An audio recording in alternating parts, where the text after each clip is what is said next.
Hello and फ़खैर रागले to all of you. मैं हूँ फ़खर यूसुफ़ज़ई और आप देख रहे हैं डिबेट विद फ़खर। आज की डिबेट में बात करेंगे बहुत सारी चीज़ें चल रही हैं हमारे इर्द-गिर्द दुनिया भर में। ख़ास तौर पे जो सिलसिला यूएस से शुरू हुआ है डोनाल्ड ट्रम्प साहब के आने के बाद बहुत सारी चीज़ें हम सुन रहे थे, लेकिन अब प्रैक्टिकली हम उन चीज़ों को देख रहे हैं। टैरिफ की बात हो रही थी, तकरीबन 100 कंट्रीज़ के ऊपर ये टैरिफ जो है ये लगा है।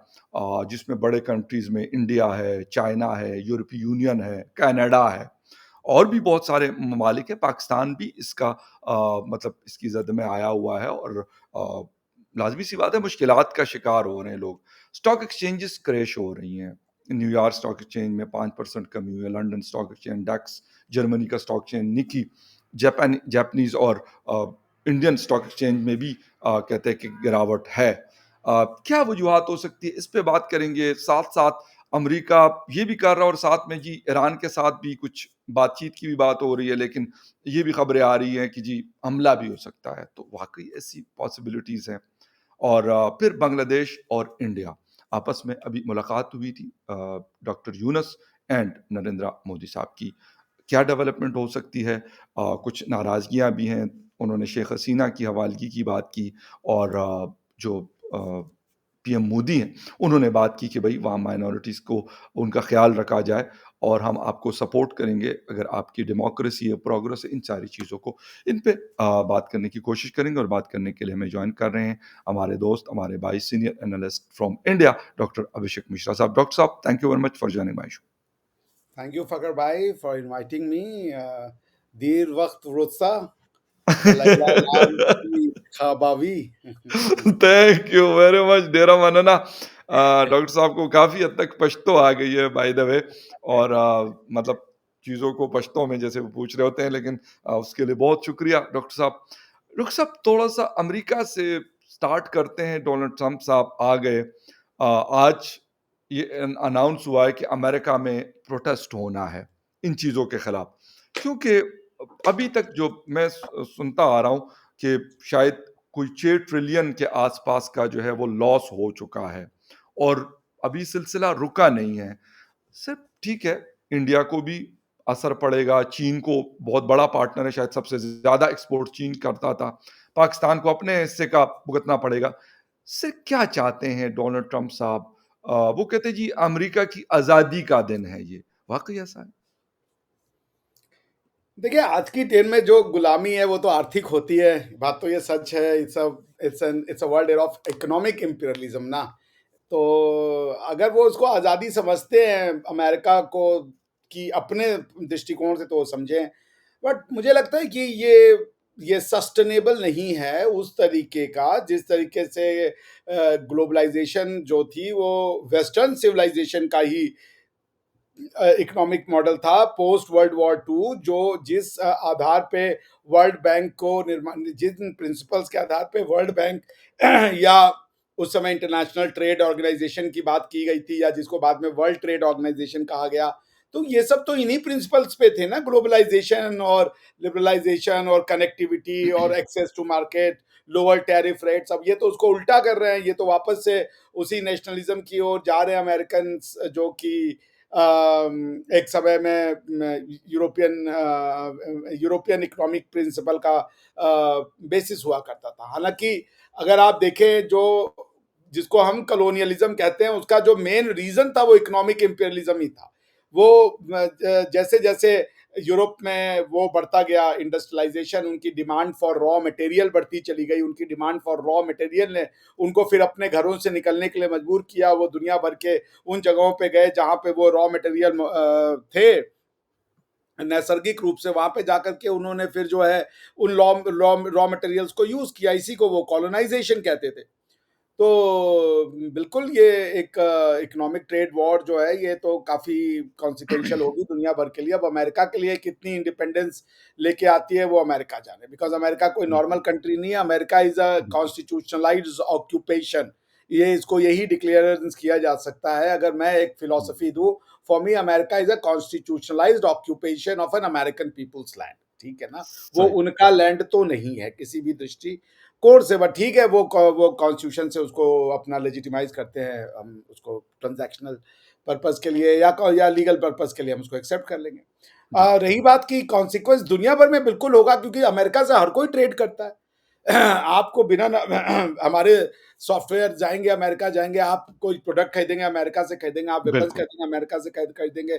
आपको इवन बहुत सारे वो चाहिए होते हैं जो स्पेयर पार्ट्स, वो आप अमेरिका से खरीदते हैं। तो अमेरिका प्लस अमेरिकन डॉलर बहुत इंपॉर्टेंस रखता है, क्योंकि यूनिवर्सली रिकॉग्नाइज्ड वो करेंसी है जिसमें कि दुनिया भर के लोग ट्रेड करने को तैयार हैं। तो अमेरिकन ट्रेड, अगर वो टैरिफ बढ़ रहा है, आपके पास डॉलर आना कम हो जाएगा, तो आप समझ रहे हैं इसका कॉन्सिक्वेंसेस क्या होगा। मान लीजिए टैरिफ लगा दिया, उससे आपका जो है वो बिजनेस का फॉल गिर गया, आप $2 बिलियन इंडिया में बेचते थे, अब आप सिर्फ $1.5 बिलियन कर रहे हो, तो ये तो $500 मिलियन का नुकसान तो हुआ ना आपका। तो वो बिल्कुल, फिर कैसे उसकी भरपाई होगी। इसलिए दुनिया एक असमंजस में है कि जैसे हमारे फार्मास्यूटिकल इंडस्ट्री है, उसको बहुत बड़ा इस बिल्कुल। समय डर है। फार्मास्यूटिकल इंडस्ट्री हाँ, बहुत ज़्यादा एक्सपोर्ट करती है हमारे यहाँ इंडिया से दुनिया भर में, इवन पाकिस्तान में भी बहुत ज़्यादा एक्सपोर्ट करती है। बल्कि इस बार तो डिस्पाइट आपके यहाँ से बैन लगा हुआ है, लेकिन इस बार जो बिल्कुल, मैं पढ़ रहा था कहीं पे, इस साल अब जो है हमारे आपका जो ट्रेड है वो $2 बिलियन क्रॉस कर गया, जो पिछले साल मुश्किल से 500 मिलियन भी बिल्कुल, नहीं। तो एग्ज़ैक्टली। इसलिए और वो उसका जो बेसिक चंक है वो वही है, क्या नाम है आपका, फार्मास्यूटिकल। तो ये सब फार्मास्यूटिकल, एग्ज़ैक्टली। अनसर्टेनिटीज हैं। और इन अनसर्टेनिटीज को देखते हुए जो ग्लोबल स्टॉक मार्केट है वो अपना रिएक्शन दे रहा है कि भाई इन शेयर्स की या इन कंपनीज की जो आमदनी है उसकी क्या वैल्यू होगी, कितना वो डिविडेंड दे पाएंगे नहीं दे पाएंगे। सो ये दैट्स व्हाई दिस रिएक्शन। अच्छा डॉक्टर साहब, इस सिचुएशन में चीन है, बहुत बड़ा पार्टनर है, इंडिया काफ़ी बड़ा पार्टनर है अमेरिका का, एक्सपोर्ट्स भी करता है और इम्पोर्ट्स भी करता है। तो ऐसे में क्या आपको लग रहा है कि कुछ अब नए ब्लॉक्स बन सकते हैं इकोनॉमिक, यानी यूरोपीय यूनियन ने कहा कि हम भी जवाबी कार्रवाई करेंगे और हम भी टैरिफ लगाएँगे। मतलब 28 कंट्रीज़ हैं, ठीक है? इकोनॉमी अ, अमेरिका की अपनी काफ़ी बड़ी इकोनॉमी है, $29 ट्रिलियन डॉलर से ऊपर की इकोनॉमी बनती है, शायद 30 ट्रिलियन डॉलर्स की। लेकिन यूरोप को भी तो आप इग्नोर नहीं कर सकते, इंडिया और चीन को आप इग्नोर नहीं कर सकते। इसी तरह बेशक छोटे कंट्रीज़ को भी, अगर हमारी चलें 5 अरब, 6 अरब डॉलर की एक्सपोर्ट्स है, लेकिन इसको भी आप इग्नोर नहीं कर सकते। क्या मतलब नई डेवलपमेंट्स आपको नज़र आ रही है कि ये कंट्रीज़ आपस में, यानी बांग्लादेश है, इंडिया है, चीन है, पाकिस्तान है, ईरान है, सऊदी अरेबिया है और रशिया है, यूरोपीय यूनियन के साथ कोई ब्लॉक, कोई इस तरह की चीज़ें भी हो सकती हैं? हो क्या सकती है, होनी शुरू हो गई है ना। आदमी तो रिस्पॉन्स करेगा ही। अगर आप किसी को अटैक करेंगे तो ये तो असंभव है कि वो उसका रिस्पॉन्स ही ना करे फखर भाई, दिस इज जी, नेक्स्ट टू इम्पॉसिबल। तो इसलिए ये जो रिस्पॉन्स है, कल मैं देख रहा था चाइना ने ऑलरेडी 34% का हाँ, रेसिप्रोकल टैरिफ लगा दिया है। इंडिया ने इसको बहुत नपा तुला वो रिएक्शन दिया है, इंडिया ने इसको मिक्स्ड बैग कहा है। वी आर वॉचिंग कि दुनिया मतलब इम्पल्सिव डिसीजन इंडियंस लेते नहीं है जल्दी। इंडिया की ये खास बात है, हमारी जो ब्यूरोक्रेसी है ना, वो बड़ी सधी हुई सी डिसीजन लेती है। हालांकि मोदी साहब उसमें थोड़ा सा एक असर्टिवनेस लेकर के आए हैं, फिर भी हमारी जो ब्यूरोक्रेसी है वो जिसे कह लीजिए नी जर्क रिएक्शन नहीं देती है जल्दी। So they are waiting and watching कि कैसे दुनिया जो है इसको रिएक्ट कर रही है। चाइना ने प्रॉमिस किया था कि वो अगर ऐसा कुछ होता है तो वो रेसिप्रोकल टैरिफ लगाएंगे। उन्होंने यूएस के ऊपर 34% का रेसिप्रोकल टैरिफ जो है वो ऑन ऑल अमेरिकन गुड्स जो है वो लगा दिया है। देखिए ट्रेड बैलेंस का जो कॉन्सेप्ट है ना, जिसको कि वो लेके चलना चाहते हैं ट्रम्प साहब, चूंकि ये हाईली इकोनॉमिकल, जिसे इकोनॉमिक्स का जो है वो सब्जेक्ट मैटर बन जाता है या इंटरनेशनल ट्रेड का सब्जेक्ट मैटर बन जाता है कि ये ट्रेड इम्बैलेंस क्या कभी ऐसी दुनिया में ट्रेड रिजीम हो सकती है कि ट्रेड बैलेंस हो। यानी कि मान लीजिए आप अगर $500 मिलियन का सामान बेचते हैं, तो उस देश से आप सिर्फ $500 मिलियन का सामान खरीदें तो ही होगा ट्रेड बैलेंस। मगर मान लीजिए आप एक अंडर बिल्कुल, डेवलप्ड कंट्री है, आपके पास कुछ गुड्स नहीं है, तो आप तो दुनिया में से जहां पे वो गुड्स की जरूरत होगी आपको खरीदना पड़ेगा। तो बिल्कुल। अब अगर चाइना को आपने दुनिया का वो बनाया हुआ है इंजन, अब दुनिया का मतलब फैक्ट्री है भाई हाँ, चाइना। तो आप कैसे ये कहोगे कि हम उनके ऊपर टैरिफ लगाएंगे और वो जो है हम अपना टैरिफ बढ़ा करके और उनसे जो है ट्रेड इम्बैलेंस को करेंगे बराबर? नहीं कर सकते आप। ट्रेड इम्बैलेंस कभी बराबर नहीं हो सकता, क्योंकि दुनिया तीन तरीके की कंट्रीज में डिवाइडेड है। Number one, those who are capital importing, second capital exporting, fourth third जो बेचारे अंडर डेवलप्ड है, जिनके पास ना तो कैपिटल इंपोर्ट करने की ताकत है ना एक्सपोर्ट करने की ताकत है। अब इंडिया आज की डेट में अमेरिका जितना इंडस्ट्रियलाइज तो नहीं हो पाएगा ना। अभी हुँ, चाइना की हुँ। जो मैन्युफैक्चरिंग कैपेसिटी चली गई है, स्केलिंग के भी अगर हम रास्ते से देखें, जिस क्वांटिटी में वो सामान बना सकते हैं आज की डेट में, इंडिया को उस स्केल तक पहुंचने के लिए काफी समय चाहिए होगा। तो इसलिए ये जो रेसिप्रोकल ट्रेड है, वो टैरिफ्स है, वो लगेंगे। दुनिया कैपिटुलेट नहीं करेगी। क्या नाम है, ट्रम्प साहब को कनाडा के प्राइम मिनिस्टर ने कह दिया कि हम ट्रम्प हाँ, से सारे रिलेशन खत्म कर रहे हैं। जो पहले हुआ करता था इकोनॉमिक रिलेशन, अमेरिका बिल्कुल। ने कनाडा ने कहा कि we are lowering it down. अब वो वैसा नहीं रहेगा। We are going to see America in a different perspective. अब वो कह रहे हैं कि हम आपको अपना 52nd स्टेट बना लेंगे। उसके बाद वो कह रहे हैं कि हम जो है ग्रीनलैंड को भी जो है वो अमेरिका में मिला देंगे। तो ट्रम्प साहब नीड्स टू इज परहैप्स बहुत हिस्टोरिक मैंडेट मिला है उनको, तो शायद उनको ऐसा लगता है कि वो ऐसा कर पाएंगे। बट मुझे लगता है कि दुनिया जो है रिएक्ट करेगी और बहुत तेजी से रिएक्ट करेगी। और हो सकता है कि यूएस को इसका खामियाजा भी भुगतना पड़े, क्योंकि अगर दुनिया एक तरफ हो हुँ, जाती है, नई सिचुएशन फिर राइज होती हैं। देखिए, every obstacle gives you an opportunity. Her yeah! Obstacle आपके लिए कोई ना कोई वो यस, लेकर के आती है। ठीक है ना? एक एग्ज़ैक्टली। नया कुछ आदमी सोचने पे मजबूर हो जाता है। स्टेटस बिल्कुल। को रहता है तो आदमी सोचता नहीं है, वो अपने कंफर्ट ज़ोन में रहता है। तो अब ट्रम्प साहब ने दुनिया को हिला दिया है, तो मुझे पूरा यकीन है कि इसमें से कुछ ऐसा लिखेगा जो परहैप्स अमेरिका के लिए गुड न्यूज़ ना हो, क्योंकि दुनिया फिर मजबूर हो जाएगी। जैसे चाइना के लिए मजबूर हो गई कि हम चाइना के ऊपर ओवर डिपेंडेंट, ओवर रिलायंट नहीं हो सकते हैं फॉर आवर हुँ। Manufacturing goods. वैसे ही अब दुनिया भी यही सोचने लगेगी कि क्या हम अमेरिकन डॉलर्स पे, अमेरिकन ट्रेड पे रिलाई कर सकते हैं? If not, what is the alternative? बिल्कुल सही है। अच्छा ऐसी सिचुएशन में क्योंकि डोनाल्ड ट्रम्प की एंड पीएम मोदी की आपस में बड़ी एक जैसे केमिस्ट्री बड़ी मिलती है। लेकिन क्योंकि कारोबार, कारोबार है। अगर उसका नुकसान जो है वो इंडिया को किसी भी तरीके से हो रहा है, जिस तरह डिफेंस डील्स हो रही हैं, हम सुनते आ रहे हैं काफ़ी गुज़िश्ता 5-6 सालों से, उन चीज़ों के ऊपर भी कोई इम्पैक्ट पड़ सकता है? यानी इंडिया उस कुछ चेंज कर सकता है या नहीं? टैरिफ को लेकर के किन जी, चीजों जी, को? जी, बिल्कुल। जी, जी, बिल्कुल। हाँ जी। इंडिया, देखिए आज की डेट में अगर हमारी जीडीपी मतलब मान लीजिए ऑलमोस्ट $5 ट्रिलियन पहुंचने वाली है, और दुनिया अगर मान लीजिए 80 ट्रिलियन की भी है अगर, तो हम करीब करीबन 8-9% तो पहुंचने वाले हैं। जो बिल्कुल, अ, मतलब उसका है, क्या कह रहे हैं, क्योंकि अगर दुनिया अस्सी का जो परसेंट है तो उसका 10% जो है वो $8 बिलियन बनता है।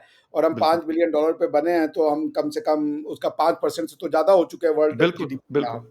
तो बिल्कुल। इसका ये मतलब ये है कि इंडिया का जो रिएक्शन होगा वो बिल्कुल बहुत बड़ा इम्पैक्ट डालेगा। और वो अमेरिका के साथ, अब मुझे ये देखना पड़ेगा कि अमेरिका का जो सबसे बड़ा यूएस का ट्रेड पार्टनर कौन है। अगर हम इसकी वो लिस्ट देखें कि यूएस का ट्रेड पार्टनर जो है वो किसके साथ, मेरे ख्याल से वो उनके उन्हीं के इलाके में होता होगा, जिसमें वो कह लीजिए जी, जी। जो अमेरिकाज़ का इलाका है। जी, तो जी, जी। जैसे मेरे सामने जो अभी मैं देख रहा हूँ, यूरोपियन यूनियन जो है, वो उनका सबसे बड़ा ट्रेड पार्टनर है आज की डेट में, ठीक है हुँ, ना?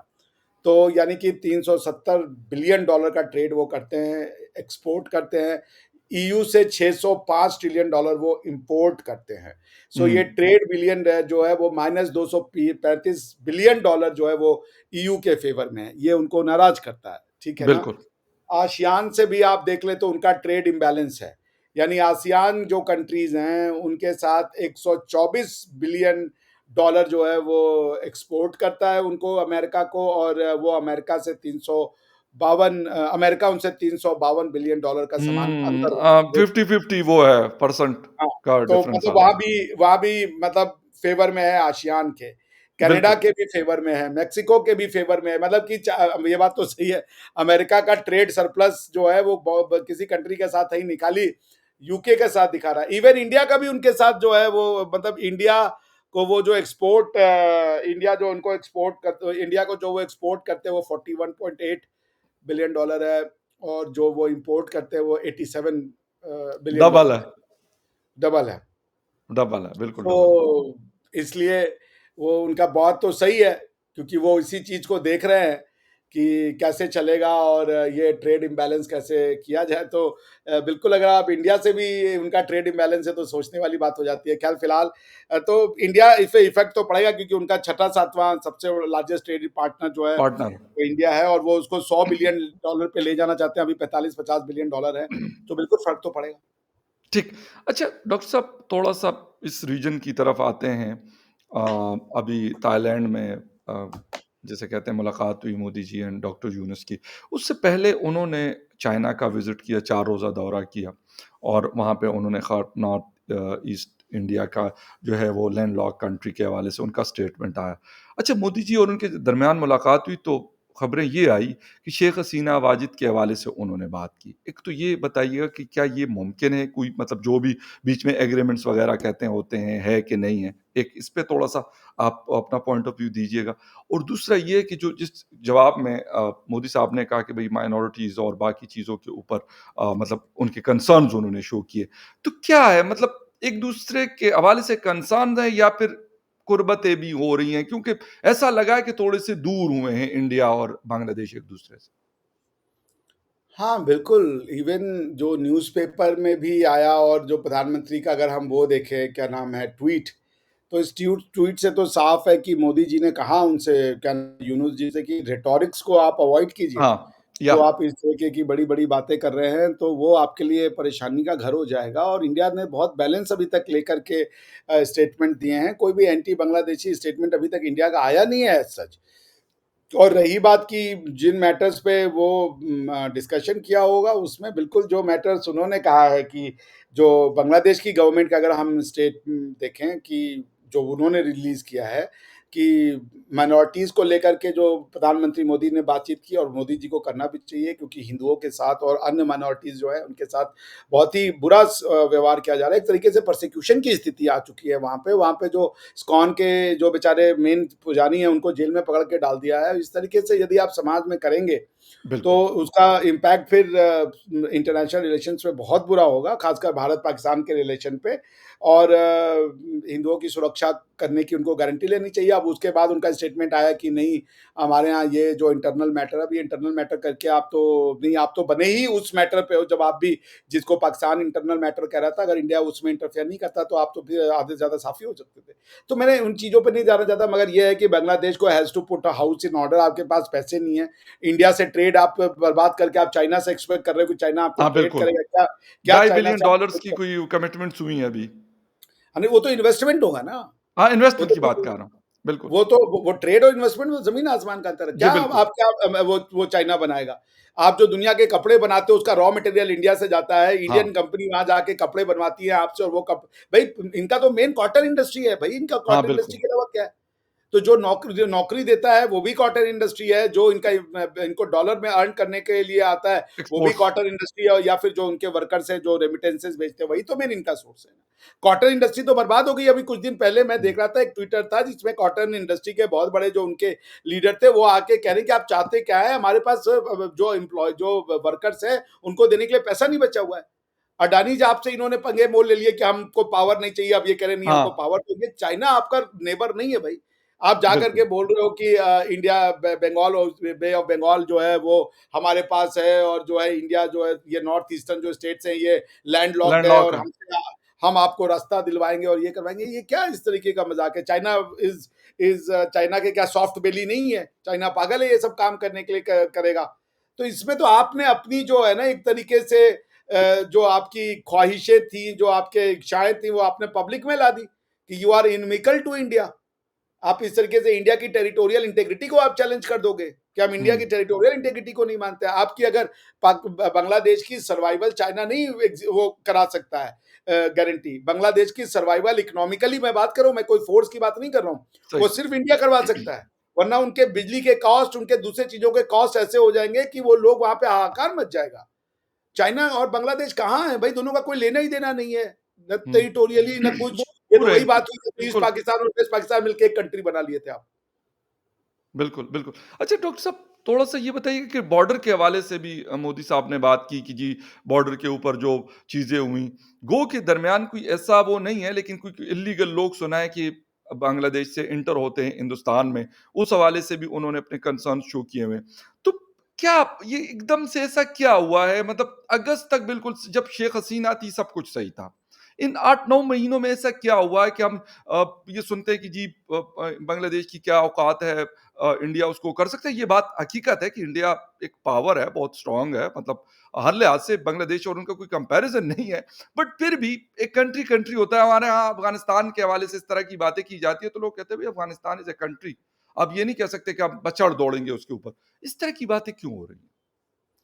नहीं, नहीं, इंडिया ने कभी देखिए पहले तो आपने अपनी इलेक्टेड प्राइम मिनिस्टर को अब जो इलेक्शन हाँ, बिल्कुल। शायद है या या उनको आपने अपने कंट्री से निकाला। आपने जी। सुप्रीम कोर्ट पे कब्जा कर लिया, सुप्रीम कोर्ट के जजेस को आपने जो है वो रिजाइन करवा दिया। उसके बाद हुँ। आपने हिंदुओं की जो है लिंचिंग करी, मारना शुरू किया, हाँ, परसिक्यूशन बिल्कुल हुआ। करना शुरू कर दिया, क्रिश्चियनों के साथ ऐसा करना शुरू कर दिया, बुद्धिस्ट के साथ ऐसा करना शुरू कर दिया।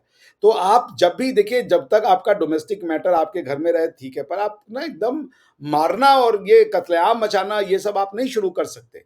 तो जी। उसके बाद हमारे ऊपर फ़र्क पड़ जाता है। बांग्लादेश के देखिए ये बांग्लादेश के बॉर्डर का इन्फिल्ट्रेशन का मैटर आज का नहीं है। असम की पूरी हमारे यहाँ एक जो है डिस्टर्ब्ड एरिया क्रिएट हो गया था बिकॉज़ कि असम के लोग चढ़ दौड़े थे इंडियन गवर्नमेंट के ऊपर कि ये जो इवन सिर्फ मुस्लिम नहीं जो बांग्लादेश में परसिक्यूशन की वजह से हिंदू भागते थे और वो हिंदू आकर के बांग्लादेश वो असम में जो है वो प्रॉब्लम जो है वो कल्चरल प्रॉब्लम क्रिएट हो गई थी। वो कहते थे बंगाली और अखबिया कल्चर गलत है। उसके बाद में तो असम में मुसलमान भी आने लगे जिसकी वजह से वहां पे राजीव गांधी जी को जो है वो असम अकॉर्ड साइन करना पड़ा उनको ये बनाना पड़ा प्रॉमिस करना पड़ा कि हम नेशनल सिटीजनशिप रजिस्टर बनाएंगे एनआरसी जिसको कहते हैं ताकि कौन हुँ, असमिया है कौन नहीं है कौन बाहर से आया है इसकी रिकॉर्ड रखी जाए ये आज का मैटर नहीं है India has been tolerating this India ने कभी इन चीजों को उतना उस तरीके का मुद्दा नहीं बताया इंडिया ने अपने से ज्यादा टेरिटरी दी है 2 बार हमारा जो है हाँ, बांग्लादेश के साथ टेरिटरी का डिस्प्यूट रिजॉल्व हुआ है हमने उनको ज्यादा टेरिटरी दी है हम कभी कुछ नहीं बोले बल्कि हमारे बिल्कुल। यहाँ कोर्ट में भी केस हुआ था कि क्या आप इंडिया अपनी territory as a sovereign country किसी दूसरे देश को दे सकती है कोर्ट ने कहा दे सकती है तो हमने आपकी ज्यादा माने मानी है हमने आपको ज्यादा जो है वो कंसेशन दिया है लेकिन आप हमें आंख दिखाओगे इसलिए कि हम हिंदू हैं और आप मुसलमान हैं ये तरीके का इस दुनिया में यार कहाँ आप सोच रहे हो अपनी कल्चरल आइडेंटिटी को वो करें आप असर्ट करें आप इंडिया से ज्यादा फायदा ले सकते हैं हुँ। आप किन चीजों में पड़े हुए हो यार अपना पर्सनल मैटर बनाओ वो सब चीजें नहीं अब दुनिया में एग्जिस्ट करती ना आप जिसको जिसको मानना है माने लेकिन आप अच्छे पड़ोसी की तरह रह सकते हैं क्या दिक्कत है इसमें कोई प्रॉब्लम नहीं होनी चाहिए अच्छा डॉक्टर साहब ऐसा लग रहा है कि मतलब 50 साल पाकिस्तान कहीं पे भी नहीं था। इन बांग्लादेश में बात कर रहा हूँ। फ्लाइट्स नहीं थी, कारोबार नहीं था, कुछ भी नहीं था। और अगस्त के बाद ऐसा हुआ कि हमारी 2 airline already flights operation start कर चुकी है फॉर डोका एंड चिटागोंग और शायद और भी क्योंकि टोटल 5 कंपनीज़ ऑपरेट करती हैं पाकिस्तान के अंदर। और सब इंटरेस्टेड है कि यार वो बांग्लादेश के लिए फ्लाइट्स मतलब शुरू करे specially from Karachi and Lahore. क्योंकि शायद लोगों ने आना-जाना शुरू किया और बांग्लादेश के लोगों की भी मैं वीडियोज़ देखता हूँ, कोई इस्लामाबाद में फैसल मॉस्क के पास खड़े हैं, कोई किसी और टूरिस्ट स्पॉट्स पे खड़े हैं, तो काफ़ी एकदम से जैसे ऐसे लगा कि जैसे पिंजरे में बंद थे और उनको निकाला गया है। क्या हुआ कि पाकिस्तान नहीं था 50 साल, बल्कि मैं अगर यहाँ पे हाई कमिश्नर्स की बात करूँ, जिनसे मेरी मुलाकात होती रही है बांग्लादेश की, वो बिल्कुल जिसे कहते हैं कि बस वो जैसे चुप रहते थे, बहुत ज़्यादा बात ही नहीं सलाम दुआ के अलावा उनकी कोई बात नहीं होती थी आपके साथ। मैं वैसे पाकिस्तानी बता रहा हूँ आपको एज़ अ जर्नलिस्ट। लेकिन अब वो बातें या फिर उनका जो एक झुकाव आया है पाकिस्तान की तरफ, तो क्या इंडिया को लगता है कि जो वो 1971 का वो कहते थे कि जी हमने ये करवा दिया था, ये सारा सपोर्ट रहा, ये हुआ। 2-3 साल पहले मोदी साहब एक वो यादगार शुहदाए गालिबन, मुझे तो नहीं पता लेकिन शेख हसीना के साथ वो खड़े थे 2-3 साल पहले। तो वो चीज़ गलत थी या अब गलत है और कौन कर रहा है इसको? क्योंकि पाकिस्तान का वो कह रहे हैं कि उन्होंने अब टेक ओवर किया है और कब्ज़ा किया हुआ है जैसे। नहीं देखिए ये तो इस्लामिक बॉन्ड है ना इस्लामिक बॉन्ड एक रियलिटी एग्जिस्ट करता है तो अच्छा, वो जो ऐसा नहीं है कि बांग्लादेश में सारे के सारे जो थे जब पाकिस्तान बांग्लादेश में था, यानी ईस्ट पाकिस्तान वेस्ट पाकिस्तान में, तो सारे जी। बांग्लादेश नेशनलिस्ट मूवमेंट के साथ थे, नहीं है ऐसा। रजाकार थे, वहाँ के लोकल मुस्लिम लीग के जो लोग थे, उन्होंने तो पाकिस्तानी आर्मी का साथ दिया था। उन्हीं को शेख हसीना जी ने 1902 मेरे ख्याल से 2010 या 15 में बांग्लादेश इंटरनेशनल क्रिमिनल ट्राइब्यूनल बनाया उन्होंने। उसमें बूढ़े-बूढ़े लोगों को उन्होंने प्रोसिक्यूट करना शुरू किया। बिल्कुल किया था। तो ये जो प्रोसिक्यूट करके उनको सजा दिलवाई है, उन्होंने 80-80 साल के आदमियों को जो है हाँ, वो बिल्कुल किया था। जमात टारगेट इस्लामी वाले। वो किया। तो ये तो वो एक फीलिंग है। एक अच्छा चंक में मेरे ख्याल से वो जो एक इस्लामिक का आइडियोलॉजी या इस्लामिक ब्रदरहुड का जो फीलिंग है बंगाल में, वो बिल्कुल है। अब उसका उसका वॉल्यूम कितना है, ये बात देखने लायक है। हुआ ये कि उस समय नेशनलिज्म और ये जो इस्लामिक ब्रदरहुड के बीच में क्लैश हो गया, तो नेशनलिज्म जीत गया। यानी तीन तीन कॉर्नर थे ना, एक इस्लामिक ब्रदरहुड था जो कि ब्रिज था बंगालियों और पंजाबियों के बीच में, ठीक है। ओके। उसके बाद अब हुआ ये कि जब जब इस्लामिक ब्रदरहुड जो है वो नेशनलिज्म की उसमें नीचे जाने लगा, यानी कि नेशनलिज्म फर्वर अवेयर होने लगा, क्योंकि जो पंजाबी थे वो उनको उनका पॉलिटिकल शेयर नहीं देने को तैयार थे। तो फिर हुआ ये कि इस्लामिक ब्रदरहुड नीचे आ गया, मगर खत्म नहीं हुआ था वो।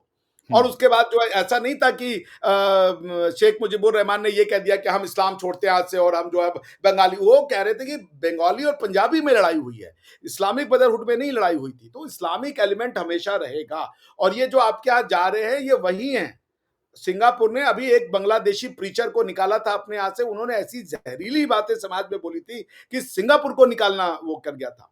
तो आप ये जो उस तरीके के जो टीचर्स हैं, प्रीचर हैं, ये तो आपको अपने यहाँ देखना है कि आप किस तरीके का समाज बनाना चाहते हैं। वो आए जाएं, मगर कौन आ रहा है जा रहा है? क्या कोई आपका इकोनॉमिक एक्सपर्ट्स आ रहे हैं? कोई आपके आप यू हैव टू वॉच कि कौन आ रहा है और क्या लेकर के आ रहा है। ये तो हुँ। आपके समाज को देखना है। मैं तो खुश होऊंगा बांग्लादेश का पाकिस्तान से अच्छा रिलेशन हो, पाकिस्तान का अफगानिस्तान से रिलेशनशिप अच्छा हो, पाकिस्तान का रिलेशनशिप जो है वो भारतवर्ष से अच्छा हो, पूरी दुनिया से अच्छा हो। भाई हम क्यों नहीं चाहेंगे? लेकिन ये आपको बहुत ध्यान रखना पड़ेगा कि आप किसको बुला रहे हैं। ये जो फ्लाइट में लोग भर भर के आ रहे हैं, इनकी क्या मंशा है, ये किस तरीके के समाज में आपके निर्माण देंगे, ये आपको डिसाइड करना है। मैं तो ये दुआ करूंगा कि अगर ये अच्छे लोग हैं, ये इकोनॉमिक्स की बात कर रहे हैं, ह्यूमैनिटी की बात कर रहे हैं, डेवलपमेंट की बात कर रहे हैं, तो क्यों नहीं, व्हाई नॉट?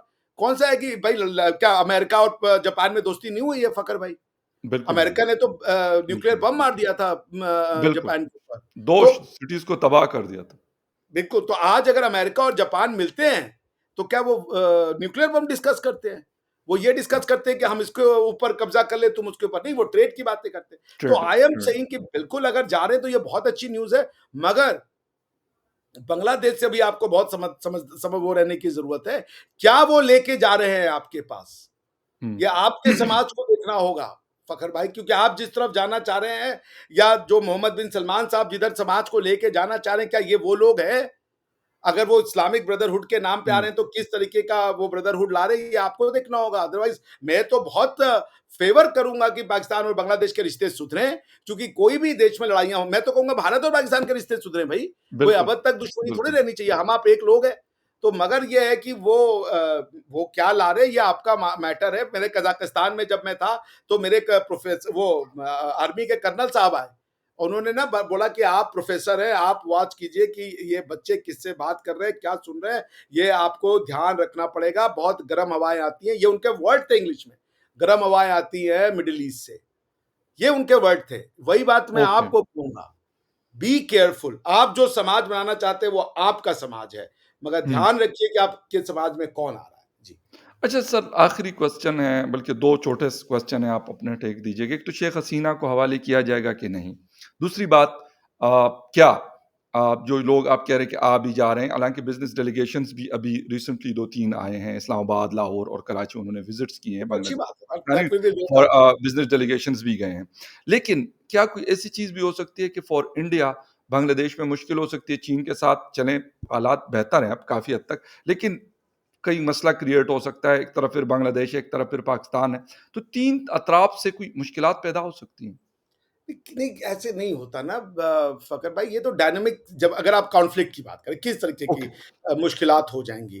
क्या जी, बांग्लादेश की ऐसी कोई इकोनॉमिक पावर है, इंडिया डिपेंडेंट है, या पाकिस्तान कोई ऐसा इकोनॉमिक पावर है, इंडिया डिपेंडेंट है? नहीं है। जी, जिस तरीके की इकोनॉमिक वो सेल एंड परचेज़ होती थी, वो दोनों कंट्रीज़, चाहे बांग्लादेश हो, पाकिस्तान हो, वो इंडिया पे डिपेंडेंट है। India is a giant now.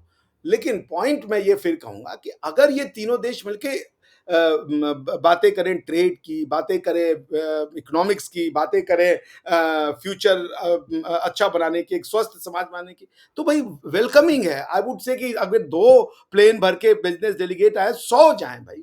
आप ही के लोगों का बिज़नेस करेंगे तो एक दूसरे से अच्छा बिल्कुल, एक अच्छा समाज का निर्माण होगा, अच्छी प्रॉस्पेरिटी आएगी, it's a welcoming thing. But ये कि वो डर हो जाएगा, क्या डरेंगे? वो क्या कर लेंगे हमारे साथ पिछले, वो कि वो फिर से बोलेंगे कि हम जिहाद इंडिया के ऊपर कर देंगे और इंडिया उससे डर जाएगा। कुछ नहीं होगा, नए डायनामिक्स बन जाते हैं। अगर ओके, आप एक तरफ़े से करोगे तो उसके नए डायनामिक्स भी बनते हैं ना दुनिया में, फिर आपके अगेंस्ट में भी लोग खड़े हो जाते हैं। जैसे बिल्कुल, अमेरिका भी टैरिफ लगा रहा है, नए डायनामिक्स बन रहे हैं, फिर लोग अब कह रहे हैं कि चलो आओ फिर साथ में, फिर हम हुँ, लोग एक, वो इंडिया ने कहा, चाइना ने कह दिया कि आइए आप हमारे साथ बात कीजिए, क्या चाहते हो? विल टॉक, हम लोग मिल करके यूएस ट्रेड को मारेंगे। अब इंडिया और चाइना के बीच में आपको क्या हुँ, लगता है बैक ऑफिस टॉक नहीं चल रही होगी? ज़बरदस्त चल चल रही रही होगी है, सर। बहुत अच्छी चल रही हैं, बिल्कुल चल रही हैं। और शेख हसीना के हवाले से बस लास्ट कमेंट दीजिएगा जी। देखिए, मैं तो इस बात को, जो उनके फ़खरुज्जमान साहब हैं, जो उनके अभी इस समय के हेड ऑफ़ द आर्मी हैं, वो खुद कह रहे थे कि ये जिस तरीके से आर्मी के अंदर में डिस्टर्बेंसेस क्रिएट कर रही है प्रेज़ेंट गवर्नमेंट, वो ठीक बात नहीं है। चूँकि उनको भी अपदस्थ करने की बातचीत चल रही है। और देखिए, ये शेख मुजीबुर रहमान आज़ाद किए, उनको 1 साल बाद इन्होंने गोली से मरवा दिया था। हाँ, ये बिल्कुल। सोसाइटी को देखना पड़ेगा कि ऐसा क्यों हो रहा है? क्यों हैंडओवर करना? वो आपकी आपकी देश की चुनी हुई पॉलिटिकल लीडर हैं। हाँ, हैंडओवर बिल्कुल। क्या करना? आप उनको लीजिए एज़ अ पॉलिटिकल राइवल की तरह उनको ट्रीट कीजिए। ये कि आप प्रोसिक्यूट कर देंगे, आप गोली मरवा देंगे पूरे खानदान को, ये कोई तरीका है?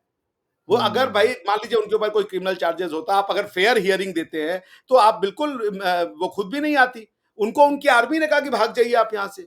मुझे तो यही समझ में नहीं आता, जैसे हमारे यहाँ है, जब 2014 में इलेक्शन चेंज, गवर्नमेंट चेंज हुई, तो राहुल गांधी जी के ऊपर, सोनिया गांधी जी के ऊपर, जो कि हमारी बहुत रिस्पेक्टेड वो लीडर है अपोजिशन की, उनके ऊपर कुछ एक क्रिमिनल चार्जेस लगे। वो क्रिमिनल चार्जेस की इन्वेस्टिगेशन की गई। हमारे यहाँ फ्री इंडिपेंडेंट जो है वो जुडिशरी है, उसके अगेंस्ट में उनके चार्जेस की सुनवाई हो रही है। मोदी जी को भी 8-8 घंटा जो है सीबीआई ने ग्रिल किया है, रॉ ने ग्रिल किया है, सब होता रहता है। ये तो पार्ट ऑफ पॉलिटिक्स है। लेकिन परसिक्यूशन नहीं होना चाहिए। एक फेयर प्रोसिक्यूशन जरूर होना चाहिए। कोई जरूरी नहीं है कि आप पॉलिटिक्स में आ गए तो आपका प्रोसिक्यूशन नहीं होगा, आप कोई सच वाले एकदम हमेशा ईमानदार है। Fair prosecution should always be the rule. Right. Persecution should always be avoided. Persecution okay. नहीं होना चाहिए। That's what we are saying.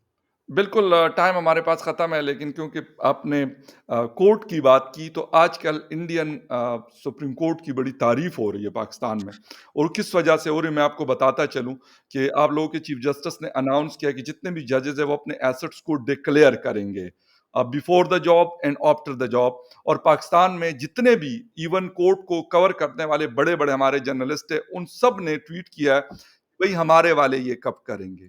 तो ऐसी चीज़ें होती हैं जो अच्छी चीज़ें जितनी भी होती है, उसको एप्रिशिएट किया जाता है। मैं कहता हूँ कि बहुत सारी ऐसी चीज़ें हैं कि आज गाँव-गाँव में उसकी बात हो रही है और मेरे ख़्याल में इंडिया को बेशक वो बातें इंडिया तक पहुँचती हैं या नहीं पहुँचती, लेकिन ये ज़रूर है कि लोगों के दिलों में और दिमागों में क्या चीज़ें चल रही, ये बड़ा इम्पोर्टेंट है कि अब मैं अभी खैबर पख्तूनख्वा में था और जो मैं बातें सुन रहा था, मैं ये नहीं कह रहा कि वो कोई पाकिस्तान को वो कह रहे थे और इंडिया को, लेकिन वो अच्छी चीज़ों की बड़ी तारीफ़ मैं सुन रहा था।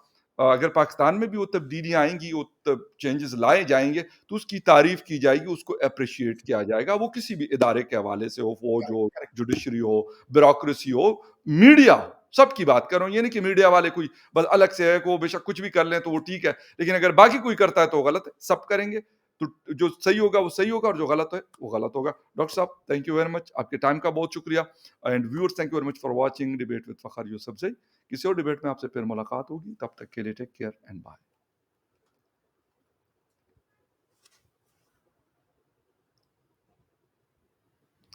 Thank you very much.